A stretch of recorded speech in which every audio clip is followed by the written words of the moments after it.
Have you ever wondered how your earliest memories of money could be shaping your ADHD entrepreneurial journey today?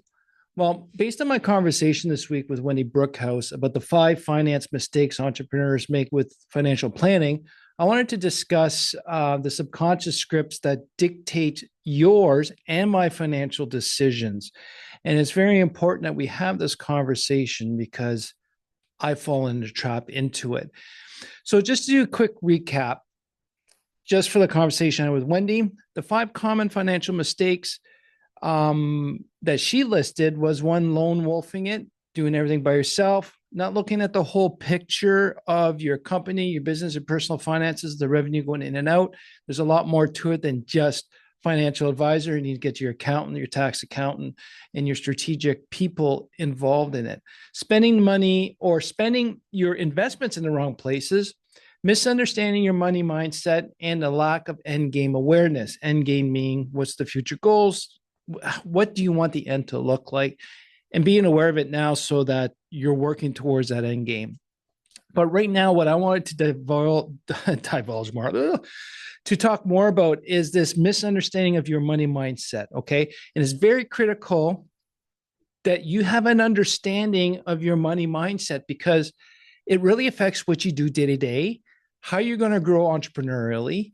And basically, the money mindset is a subconscious influence that whatever you have a mindset or your behavior is framed around around money and finances influences your decisions day to day subconsciously. Okay. And Wendy had 3 great questions to help you on this journey to uncover your personal money mindset. So, one is, what is your first memory of money? 2 is, what did your parents do that you want to copy around money and finances? And 3, what did your parents do that you don't want to copy around finances and money? Okay. For me, really, my first memory of money is really not having it. And you have to work very hard and longer for you to make lots of money. Okay. So that's around my first memory. So I need to do something to get money. And there's almost a 1-to-1 ratio along that. Okay. So the money mindset, when this was brought to my attention, really opened my eyes and how I see things because I was raised up in a blue collar family, hourly labor. So for every hour you worked, you were paid X amount. And that was your worth. That was your value. That's how I was raised. So for you to sit there and make more money off of other people's back was not good.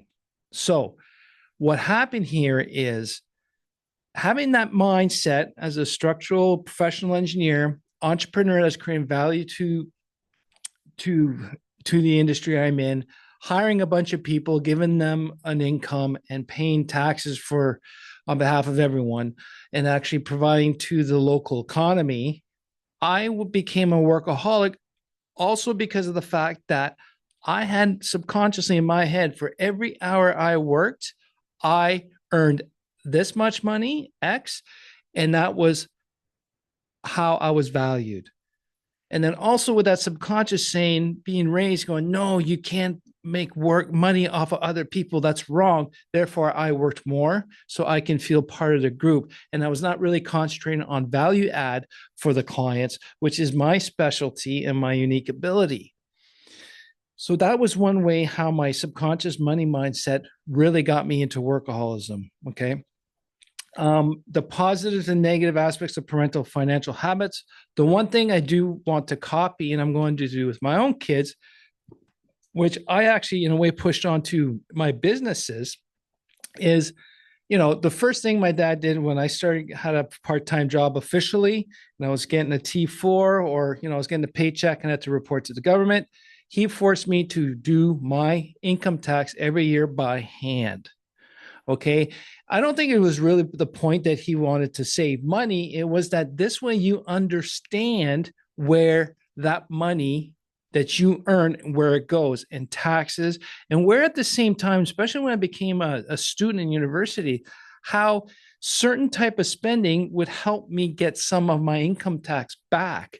So understanding all the percentages, so an income credit versus an income, an income tax credit of $1,000, I might get $11 back, versus a rebate, income tax rebate, are two different things. So understanding how that worked, really understood how money can be utilized and how it can be spent effectively, or where, how. Okay. Now, on that side, when I got into my own businesses, I really understood bookkeeping. I really understood the general gist of talking to accounts and understanding how and where, how taxes influence what, where I should spend, where I should spend less. And the fact that honestly, we are raised, which is a financial money mindset, that we want to avoid paying taxes at all costs. So for a while, my first company, I spent a lot of money at the end of the year so that I could have reduced income tax. But until one day, an accountant of mine told me, you're thinking wrong. You want to pay more taxes every year. And I'm like, you're nuts. You're crazy. Why would I want to pay more taxes this year than last year? Because if you pay more taxes, that means you're making more money. Now, the accountant's job is to reduce the amount of taxes you're paying that year, but the goal is to pay more taxes, because think about it. More taxes means more revenue. You're making more money. Okay. So that way I kind of start to look at things differently and how we can always move forward, but understanding how all that worked together. And then I think at the same time, this living paycheck to paycheck, I think, is a money mindset that the majority of us, my generation, even the older generations, even the millennials, I would say, we were raised that we're living paycheck to paycheck. One, because everyone was living outside their means, because they can get debt easily. And then most people, another money mindset is that they think, oh, I'm going to be in debt forever, so I might as well just stay in debt, rather than being spending smartly, or just doing things slightly different because the end game was in mind. And at the same time, like, there is a cognitive dissonance between earning money and perceived ethics. Okay.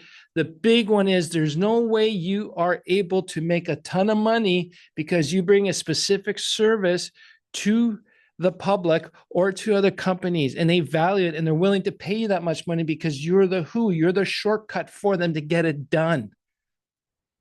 And we were raised that you can't earn that much money. If you make a lot of money, you're some arrogant person and we don't like you, or you're better than everyone. That's not the truth. That's not valid. So that, I know, is playing a lot in our minds. That held me back for a long time. And I'm getting to the point where I'm no longer ashamed. If a customer is willing to pay me $10,000 for half of my day so they can save $1 million, I got no problems with that anymore.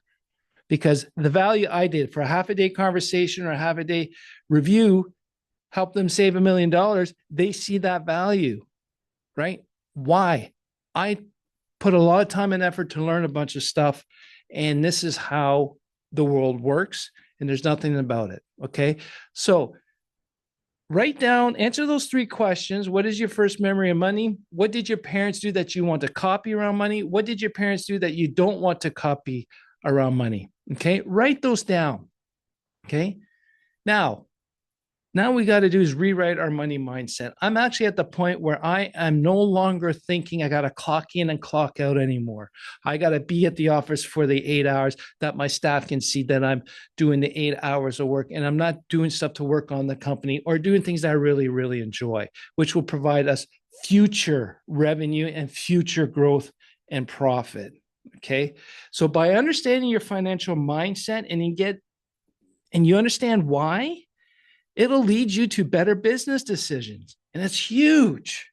No, I'm not going to do this because it is an hourly type thinking or clock in, clock out, but I want to work on something that's more, valuable, or I don't have to come in 8 hours and do 8 hours of physical work when I know it's 16 hours work in comparison to other people. Okay. Now, at the same time, you're going to see, and if you're afraid of being poor, that's where another source of the workaholism. Okay. So what you need to do is to transition from workaholism to strategic work that maximizes your value and your income. And there's nothing wrong with it. So I want you to write down your financial mindset. I would like to hear from you what they are. And I'd like you to share that with me. Please email me at andre@theimpulsivethinker.com. I look forward to it. And again, thanks again for listening. Thanks again for learning with me. And we'll talk to you soon. Take care.